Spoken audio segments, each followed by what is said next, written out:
Beautiful people, what's good with you? It's your boy Smith, man. We just here hanging out doing what we do. Mannish Monday. Smith the speaker. Welcome. How y'all feeling today? I know you're well, sour boner. Man, if you follow me on Instagram, you already know how I rock with the sour boner, man. I see you. I see you. You know, it's a real thing. I'm efforting consciously, mindfully, trying to deprogram myself from the domestic conditioning burden upon me. I'm not going to sit here and say I was born in the motherland. I've never been there. Um, but I just want to make if if the ancestors, if my journey, if my journey included me being mindful of my lineage, which is unknown for the most part, if for some reason it all circles back, I want to at least be able to rest comfortably that at least I acknowledged it. Whether I get there or not, I want to make sure at least I acknowledge it and then try to exemplify relearning some of those lost lessons, life lessons, or just basic fundamentals of living as a human being from that region of the world. So, sour boner, bros. Welcome to the show. Smith the Speakers, Mannish Monday, getting down real quick. I'm gonna try to be in and out today. You know, again, I always say that. Uh, Subscribe, like, share. You know what I'm saying? I don't need no money or monetize. You ain't gonna get no monetized ad from me. I'm not looking for no donations. I'm not looking for you to buy anything. You can check out the book. I fit the description. It's on Amazon. But outside of that, I'm not you ain't got to send me no money. We ain't about that. I'm just trying to provide some energy, some good motivation, some positivity, some education, um, programs, resources, financial resources, whatever may be out there for the people to utilize it, benefit them the way allegedly it was designed to. Then I'll just do my part. I just want to say, I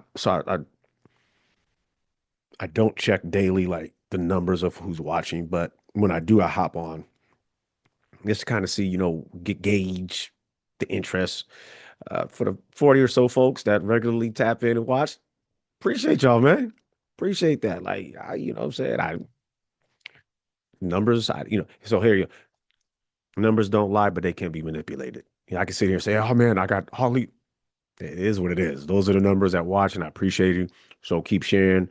Um, Mannish Monday. Um, I won't do that because I won't be like everybody else. I'll do it the way I want to. So let's just get, I hope you well. You know what I'm saying? Deep breath. We good. Deep breath. You know what I'm saying? Deep breath. If my 5-year-old grandson can figure out a deep breath, even if it calms you down for the moment of the deep breath, the duration, then it's a victory. I don't think no one's asking someone to take a deep breath that's going to last, you know, the duration of the challenge in front of you. But a deep breath could calm you down just enough to respond appropriately. So deep breath, which is probably what those young cats at that football game in LA needed a deep breath, bro. A deep breath, man. Come on, football. I'm pretty sure there was some other stuff going on there, unrecognized trauma, possibly. But it's all good. I see you, brothers. You will grow out of it. You evolve. I promise you. The Malice in the Palace. Check that out. Those brothers evolved and doing great things. So it is what it is. Mindful moment today, and I didn't notice, man. This is what I'm talking about. Reprogramming myself for what I have been domestically plagued with, to make sure that I'm docile and obedient, um, to societal norms within this operation that we live in. On this day, 1943, shot out, the Sun reporter in San Francisco, right, jumped off. Um, so, again, I had to do my historical uh, uh, investigation into like this, and it's awesome. I don't want to sidetrack. Hey man, the Sun reporter, San Francisco, 1943. So it began right as a reporter with this dude, Thomas Fleming, then later merged with the Sun, uh, which was, I guess, created by one Dr. Carlton B. Goodlett. The newspaper's still up and running. The crazy part, which is I love the best part of this entire story, what the best part is that it's Black Home newspaper in San Francisco, up and running. I like because of who I am. Dr. Goodlett has it that he won this paper in a poker game. Come on, man. That's what I'm talking about. Scary man can't win. Scary man can't win. Shout out to good Dr. Goodland for jumping into that poker game all in. Can you imagine just sitting there during that poker game? Like, hey, what we gonna do? We gonna bet the paper, bro? It's paper. Yeah, I got paper. No, bro, we gonna bet the paper. Bet it. Like, what is he holding? What is he holding? Because the cold part is if he can't be holding aces or kings or because the other cat will fold. You know what I'm saying? So he had to be like it was a cold bluff, or he got a cold if he threw some in, depending on what kind of poker he was playing. 3 card, 5 card stud, flip, whatever. Blind. What if they doing blind? And he just dog put the paper, walking away with this thing. They flipped those cards. The rest is history. Shout out Thomas Fleming, Dr. Carlton B. Goodlad, the Sun Reporter. You can check it out to this day. The Sun Reporter doing big work. They've been and they stand on fighting racism, segregation, war, and inequality amongst the marginalized citizens. Check me out. Weekend wrap up.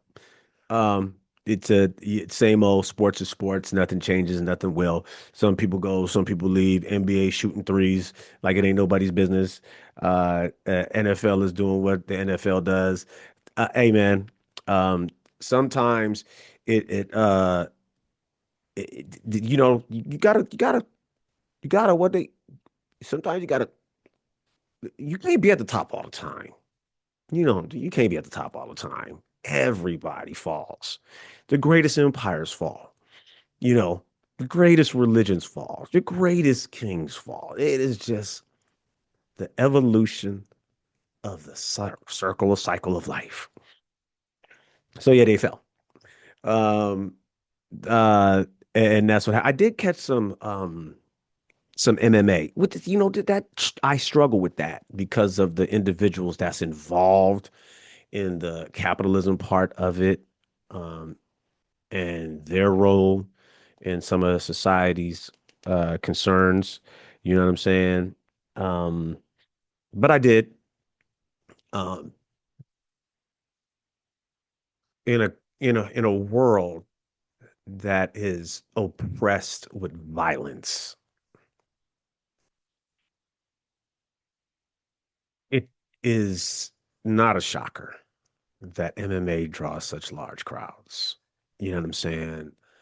You go back to the whole gladiator stuff, and then the Olympics and how it started, and where you can, and then the stigma, the energy, the visual of these combatants, and then I hope we don't wonder why we have incidents like we had in LA for the high school football championship state game. I don't, you know what I'm saying? But I caught it and I was like, wow, man, this is either either we haven't progressed or we've regressed so much that we normalize violence.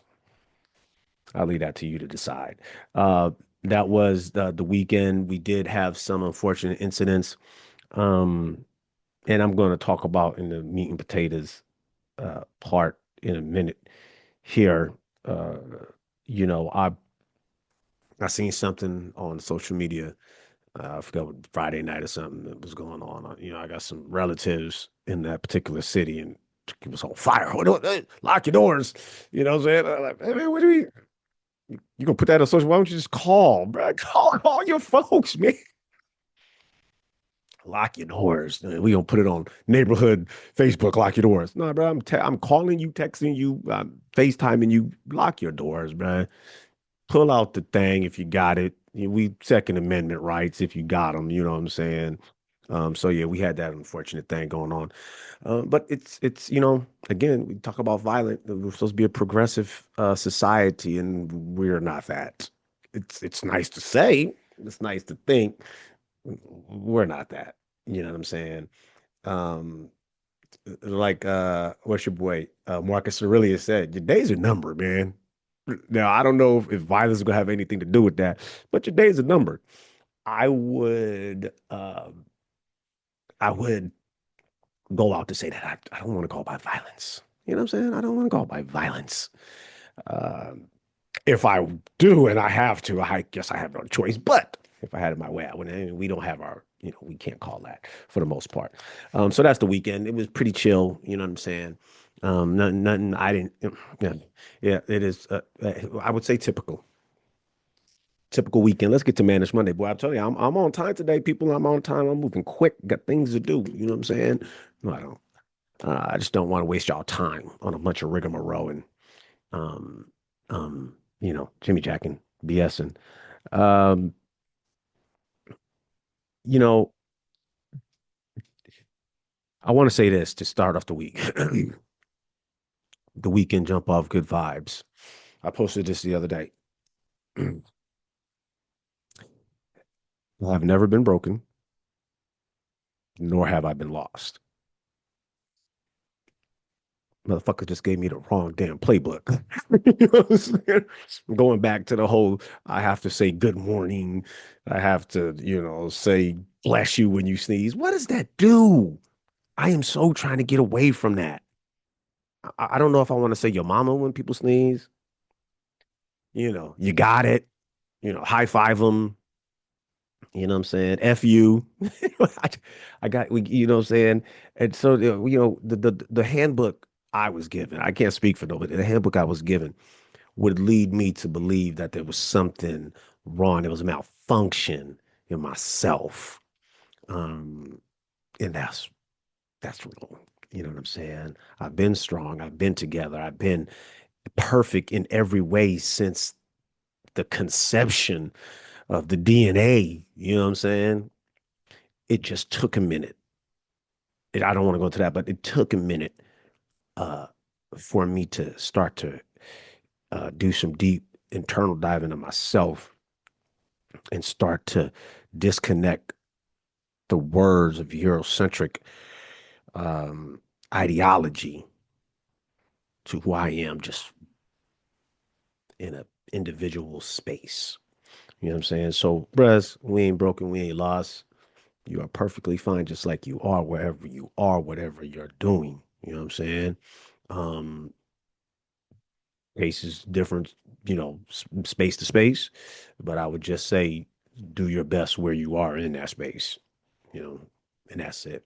Start the weekend off right, man. You good? We good. Sour boner. Um, Manish Monday. So, you know, I think a lot of people that know me and will hopefully, uh, stay on course with that.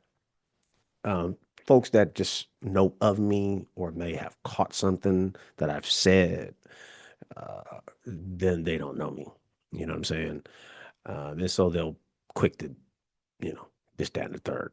Uh, but again, going back to the violence over the weekend in multiple different locations, there's so many things I want to say about that.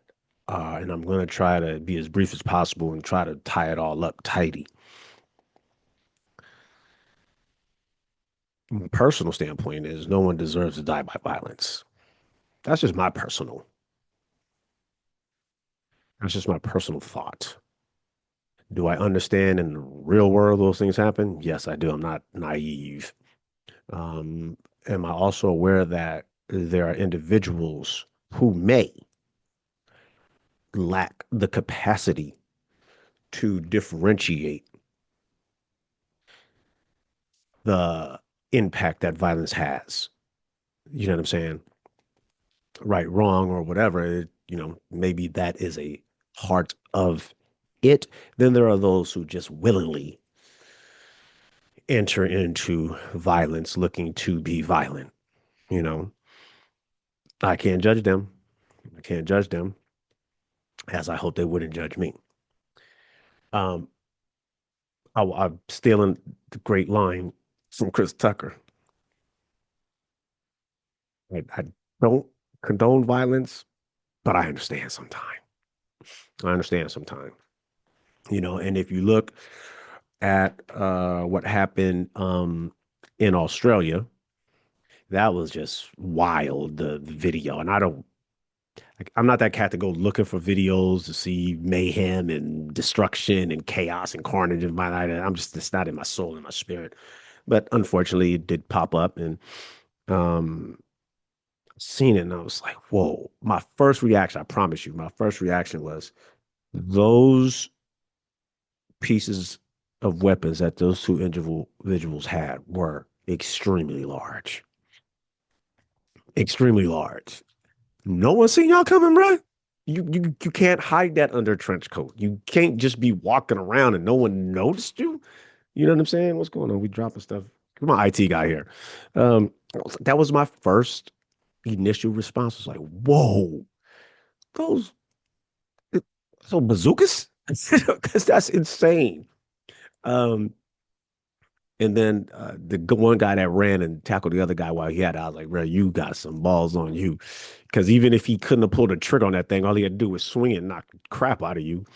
You know, that uh, I look at it and just so many things, come to mind. I'm not talking about these particular shooters. I am talking about people who own guns, right or wrong, legal or illegally. I try to use this analogy. If you're supposed to be Billy Badass, because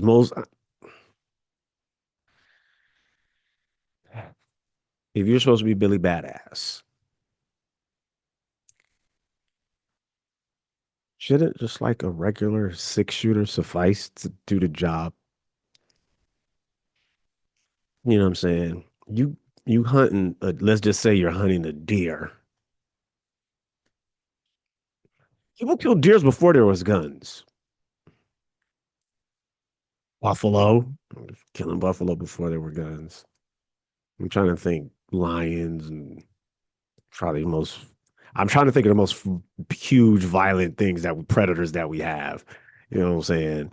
Like, people, humans, one killed them out of need. They was going to eat.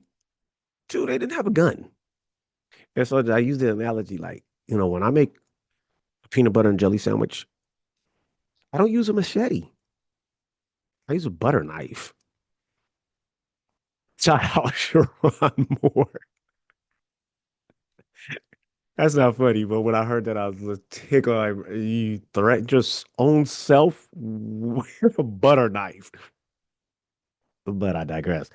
So yeah, I don't use a machete to make a peanut butter and jelly sandwich. I use uh, a butter knife. That's why I say, like, when these individuals who own guns, extra large guns, for whatever reason, I'm not going to sit here and say I know different guns on it, but a simple, I don't know. I mean, again, a 9 millimeter is think maximum protection anyone needs. I can't wrap my mind around having anything that would suggest I am in war and they're surrounded by thousands of individuals and other armed equipment. Um, but nevertheless, these individuals live and die by the Second Amendment, at least here in this country. That I hold dead hands. I want a bazooka and a rocket launcher and a grenade shooter, fucking fire thrower, flamethrower, um, which I don't understand the need for that. What I do understand and what I wholeheartedly believe, and I had said this before in some different platforms or some different spaces and arenas, um, is the capitalism aspect of firearms. Um, when you look at, and I'm not even going to give the people that lobby for this because everyone knows who they are, but when your interest comes from the financial impact that it has on your position as an elected official, you may turn a blind eye to uh, the violence that financial support produces. It's the byproduct of, you know, I don't know. I didn't bother to look because I can only, in my wildest dreams, imagine already what uh, the bottom line profit margin is for weapon um, companies, manufacturers, suppliers, distributors. And it probably far exceeds the compassion level of elected officials to say, no, no, there's no financial investment you could afford me that would make me sacrifice a single individual human life. I know uh, one of the Second Amendment supporters who was recently murked by a Second Amendment uh, protection clause basically was saying at one point or another, listen, it's okay to have guns and sell guns, and some people die. It's part of the human contract we enter into. No, it's not. That is not. And this is again, I had said this before. The great part of humanity is that everybody has a point of view. And just like you could say it's raining, that same person be like, nah, that's sprinkles. You know what I'm saying? So I I I'm at the point where I totally understand why we have weapons in our society. There's many reasons. Capitalism is the main engine. There are many other oppressive ideas behind that. Um, and with that being said, I don't think anyone deserves to die by violence, be a victim of violence, harmed. Um, but here's where I'm going to start to wrap up because I have to say this, and I say it over and over and over, only because I live it for a certain extent. The individuals who lost their life um, in Australia don't know their ethnicity. I don't know where they're from. I don't know them. I understand the celebration that was going on and what it was doing. And now, if now it's okay, so now it's anti-Semitism, right? Yes, right. Anti-Semitism. What's funny is people, again, the people on different sides of any idea will always say, well, one side does something, they say, oh, that's just low hanging fruit. Then the other side says, well, that's low hanging fruit, and somebody else does. You know what I'm saying? But what I come to find out in my lived experience is like in the black community, if there's a shooting, someone's harmed, there's some kind of violence, there's an uprising, which is legal to protest. Um, then oh, they're just that's low hanging fruit, and they should be happy that they got what they got. You know, when when unfortunate circumstances befall any person, group, thought, idea of the Jewish community. Again, I'm not judging Jewish folks. I know Jewish folks. I'm totally fine with them. I'm comfortable. I'm just saying my thought. As I'm sure they have their thoughts about me and my community, which they're right to. But I would say whenever that Jewish component is attacked in any way, now it's anti-Semitism, and now it's a hate crime.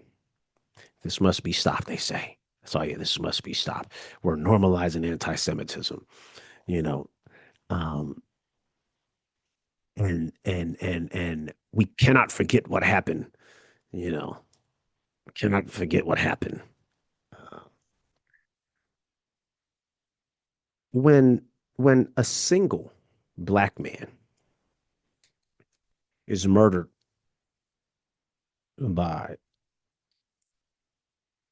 a individual who is employed by the city to uphold the law and is legally benefited the courtesy of having a firearm to utilize at his will without repercussion because the law enforcement Bill of Rights.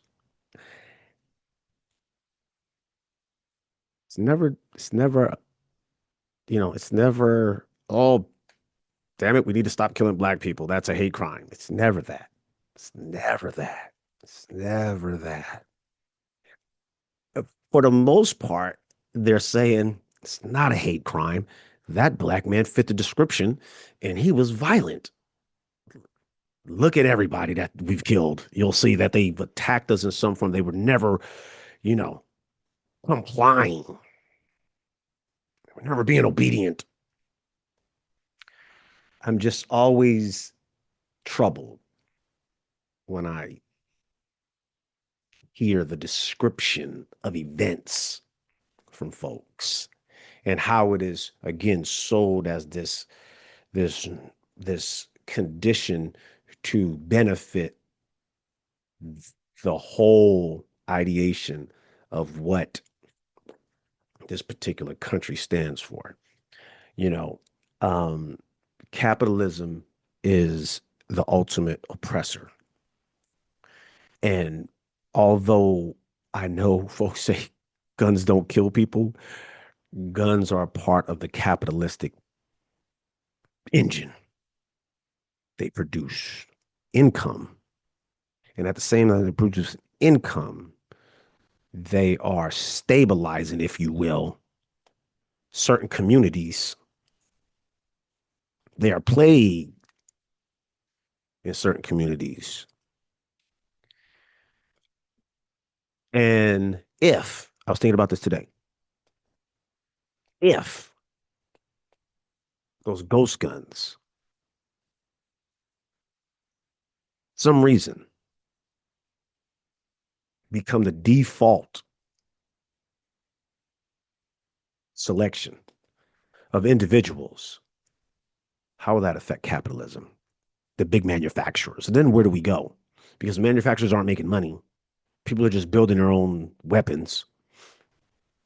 Then we start having to looking at ourselves as human beings and our morals and our character and what we really stand for.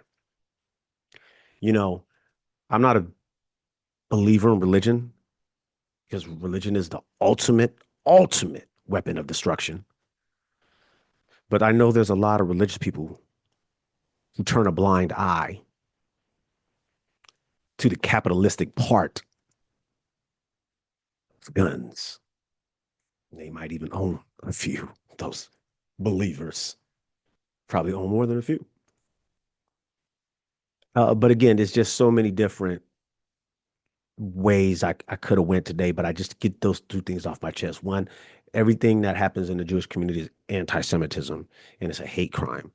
But when something happens in the black community, it's not a hate crime. What is the difference? That's all about what is the difference? Whether we're killing we, whether one individual lost their life or multiple individuals lost their life. You know, and then I say this as close. So remember what I said earlier when I started this about me trying to have this reconciliation of my new birth of understanding some things and trying to make sure that, when it is my time, um, that at least I can say that I acknowledged it and I tried to reprogram myself. Again, not a believer in religion, but the folks that have taken part in the proliferation of weapons for benefit financially, the harm it has done to other individuals, say, is it worth it? You have to answer to that. Do you care? Obviously not. You know what I'm saying? Because if you did, we wouldn't have these things going on. You know what I'm saying? So it is unfortunate that in a world that is so progressive, that is so nonviolent, that is so holier than thou and upstanding individuals, we still have a barbaric mind when it comes to violence and the use of weapons. That's the show. That's what I had to say about that. You know what I'm saying? Um, uh, I don't want to say that because that is just, you know, I'm in my deepest part of my existence, never want no one to fall to the hands of violence or any kind of harm. As a father, a husband, a brother, a grandfather, an uncle, a cousin, a friend, I hold all of these individuals in my heart close. Never want nothing to happen to them. And I would hope other folks have the same feeling for their family. And then if we can have that, and then we can share that same feeling to entrust the safety of others with our loved ones and our loved ones with others, maybe we won't need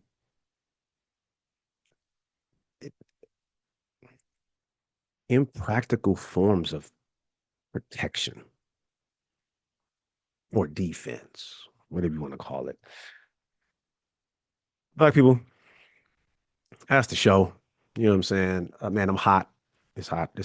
We cold, but I got the hoodie on because I'm rocking my hoodie today. It's Mannish Monday, man. Smith to speak. You know how I rock. You feel me? I want you folks to, man, just to have a safe week. Deep breath. Deep breath. Have a safe week. Before I get out of here, make sure you subscribe, make sure you like, make sure you share. You know what I'm saying? And again, I don't know if you guys seen the little video for. I'm looking for some folks to come on, some guests, starting in January, man. I'd like to get some other people on here just to share their infinite wisdom, their lived experience. You know what I'm saying? How they came up, what they did, what they do. You know what I'm saying? Because I think young people are better prepared when they hear multiple versions of lived experiences and not just mine, because mine is just me. You know what I'm saying? So I would really like for other people to come on here and share their. I don't care who you are. I don't care who you are. Like I said, I dance with the devil all day. I know who the devil is. You know what I'm saying? So come on, man, tap in. Share with your folks. Tell you got somebody you think they would be a good host or a good guest. Send them you want to. Yeah, tap in. You know what I'm saying? So hit the subscribe, hit the share. You know what I'm saying? Hit the like, and let's do this. Before I get out of here, beautiful black people. Hey, man, have a conversation with somebody that doesn't look like you, somebody that doesn't sound like you, and if you listen, be quiet. Just might learn something. Beautiful black people. Sawa.